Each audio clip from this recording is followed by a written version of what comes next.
रत्नागिरी सिंधुदुर्गचे उमेदवार नारायण राणेंच्या प्रचारासाठी राज ठाकरे मैदानात उतरणार आहेत। राज ठाकरेंची महायुतीसाठी ही पहिलीच सभा आहे। 4 मे रोजी संध्याकाळी 5 वाजता कणकवलीच्या उपरुग्णालयासमोरील मैदानावर राज ठाकरेंची सभा होणार आहे। रत्नागिरीत मनसेच्या पहिल्या फळीतील नेत्यांनी सभा घेतली आणि आता स्वतः राज ठाकरे सभा घेणार आहेत। 1 ते 2 दिवसात या संदर्भातला त्यांचा पूर्ण दौरा निश्चित होऊ शकतो।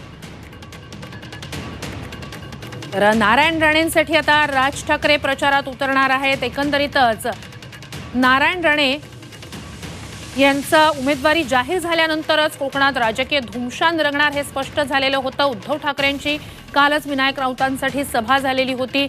आरोप प्रत्यारोप जोरदार आता होत आहेत। नारायण राणेंकडून उद्धव ठाकरेंवर आरोप केले जात आहेत, टीका केली जाते, त्याला उद्धव ठाकरे यांच्याकडून सुद्धा उत्तर दिलं जात आहे। शिवसेनेच्या ठाकरे पक्षाच्या नेत्यांकडून उत्तर दिलं जात आहे। मात्र या सगळ्यात आता स्वतः राज ठाकरे नारायण राणेंच्या प्रचारासाठी सभा घेणार। अमृत नोनी गॅस्ट्रिन, अपचन, ऍसिडिटी, गॅस्ट्रबल ह्यापैकी तुम्हाला कुठलाही गॅस्ट्रिक प्रॉब्लेम झाला, उपाय एकच, अमृत नोनी गॅस्ट्रिन आहेत। कणकवलीत ही सभा असेल 4 मे रोजी।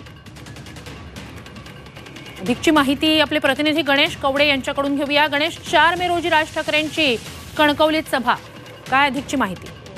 नक्कीच राज ठाकरे यांनी बिनशर्त पाठिंबा आहे तो महायुतीला दिलेला आपल्याला पाहायला मिळतो आणि या बिनशर्त पाठिंबाच्या नंतर राज ठाकरे यांची पहिलीच सभा आहे ती नारायण राणे यांच्यासाठी कणकवलीमध्ये पार पडताना पाहायला मिळते। कारण की राज ठाकरे नेमके कुठे कुठे सभा घेणार हा देखील प्रश्न एक निर्माण झाला होता आणि यासाठी एक समन्वय देखील साधण्यात आलं होतं। आता राज ठाकरेंची ही पहिली सभा आहे ती कणकवलीमध्ये पार पडेल आणि यानंतरून राज ठाकरे पुणा आणि बारामतीमध्ये देखील एक सभा घेणार असल्याचं सूत्रांकडून आपल्याला माहिती मिळते। त्यामुळे राज ठाकरेंची ही पहिली सभा आहे ती नारायण राणेसाठी होताना पाहायला मिळणार आहे।